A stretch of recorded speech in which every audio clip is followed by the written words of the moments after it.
To handle negative people and negative comments. Day 5. మనం చేసే పని మీద మనకి క్లారిటీ ఉన్నంత వరకు, మన ప్యాషన్ అండ్ మన పర్పస్ మనకి క్లియర్ కట్గా తెలిసినప్పుడు ఎదుటి వాళ్ళ మాటలు మనల్ని అస్సలు ఎఫెక్ట్ చేయవు. ఇది యూనివర్సల్ ట్రూత్ కదా. కాబట్టి మీ విజన్ని మీరు చాలా క్లియర్గా పెట్టుకోండి. మీరు చేసే పని మీద మీరు చాలా క్లారిటీగా ఉండండి. అవుటర్ నాయిస్ మీ ఇన్నర్ స్ట్రెంత్ని అస్సలు డిస్టర్బ్ చేయలేదన్నమాట. మనకి ఎప్పుడైతే మన పర్పస్ క్లారిటీ ఉండదో అప్పుడే మనం బయట వాళ్ళ మాటలకి వాల్యూ ఇవ్వడం స్టార్ట్ చేస్తాం.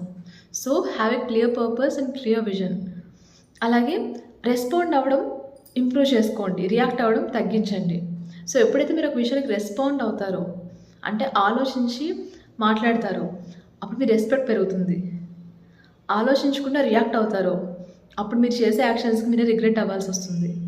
సో మీకు రెస్పెక్ట్ కావాలా, మీ పనులకు మీరే రిగ్రెట్ అవుతారా అనేది కూడా ఒక్కసారి చూసుకోండి.